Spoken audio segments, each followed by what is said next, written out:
setup was always worried about Pakistan facing two fronts, east and west hostilities. So therefore there was always an attempt to have a pro-Pakistan government in Afghanistan. But in my opinion, whichever government comes into power in Afghanistan would have to work with Pakistan. And Pakistan should work with any government that comes, which is selected by people of Afghanistan. Rather than trying to influence governments in Afghanistan, if you look back at the history, it does not work. The Afghan people do not accept it. So even now when we talk about if the Taliban takeover takes place, will it be a pro-Pakistan government? Whichever government comes into Afghanistan, it will, if it is ever perceived to be controlled from outside, it loses credibility within Afghanistan. People of Afghanistan will only back a government that represents their people and stands for their interests. So therefore, my policy, ever since my government has come into power, we have reached out to all the Afghan factions, to the Northern Alliance, to who were perceived to be anti-Pakistan. Hamid Karzai I've talked to, Abdullah I invited, I talked to them. All of them we try to convince that, look, we now have no favorites in Afghanistan. Whichever government comes into power, Pakistan will work with them. There's often the view, we talked about this week, the view in the West and also in Afghanistan, that once the Taliban take over in Afghanistan, Pakistan would have achieved its final goal. Is that a misconception? You see, again I repeat, if the Taliban take over, because Afghanistan is ethnically divided population. Pashtun are only about 45% of the population. Then there are Tajiks, then there are Hazara, Uzbeks. So it's a Afghanistan, the reason it has been a decentralized government is because of the different population mix. So therefore, if one population tries to impose itself on the rest, one ethnic group, there will be a constant, unrest in Afghanistan. And that is not what Pakistan wants, which is why we want an exclusive government. Because if there is unrest, Pakistan will be affected because, as I said, we have a larger Pashtun population here than in Afghanistan. And Pashtun are probably the most xenophobic people on earth. They fight each other normally, but when there is an outside thing, they all get together.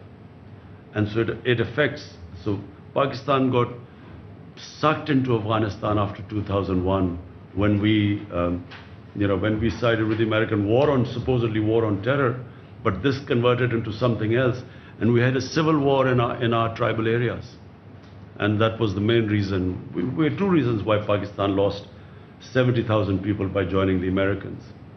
Number one, the old jihadi organizations which were created to fight jihad against the Soviets, they all turned against Pakistan because Pakistan suddenly was telling them that against Soviet occupation it was jihad, but against American occupation it's terrorism. So they turned against Pakistan. And then second was in the tribal areas, there was literally a civil war against Pakistan because we were pro-American. Basically all the sympathies were with Pashtuns, not Taliban, but the Pashtuns. And they turned against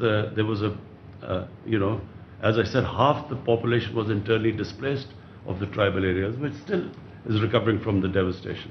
Hence, it's in Pakistan's interest that there is a political settlement and all factions come, a government that represents everyone. Reportedly, US fighter jets are coming from Qatar to Afghanistan through Pakistan's airspace. So is it true? And is there any agreement with the United States? We have made it very clear that Pakistan is not, first of all, our soil will not be used to be, so that we get again embroiled in an Afghanistan civil war. So we do not want any bases in Pakistan. We don't want our soil to be used for attacks into Afghanistan.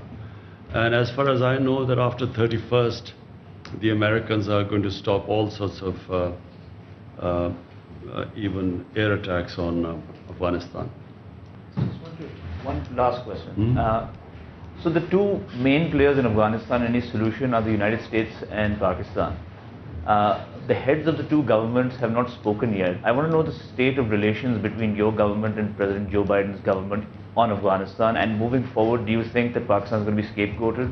And what is Pakistan's strategy when it says we have other options? The NSA has also said expand. Let me say three things. Number one, Pakistan has already been being made a scapegoat by Afghan government. And the Afghan government is doing so because it is blaming Pakistan for all the misgovernments and the kleptocratic government that Afghanistan has been. I mean, clearly 70,000 of Taliban should not be sort of dominating 300,000 well-equipped with air cover Afghan unless the population is helping the Taliban. It cannot happen otherwise. So rather than looking at the reasons why they have not been able to provide the governance that was required for winning over the population, and secondly, the whole hasty way that the Americans have certainly left. The Americans, if you wanted a political settlement, common sense is that you do the political settlement from a position of strength. So when you have 150,000 NATO troops there, that was the time to do a political settlement. People like me were all the time saying that, you know, there's no military solutions to do a political settlement. I was called anti-American. I was called Taliban Khan because of that. And people like us were sort of sidelined for even talking about a political settlement. So having not done a political settlement from a position of strength, now blaming Pakistan when you have, when there's no leverage left, when the Taliban think they are winning, for the Afghan government, mind you, first time I'm seeing that the Afghan government are now blaming the Americans the way they exited. So they too are now blaming the Americans. So finally, and the other thing about, you know, I keep having the President Biden hasn't called me. Well, it's his option if he wants to call or not. It is business if he thinks it's necessary or not. I mean,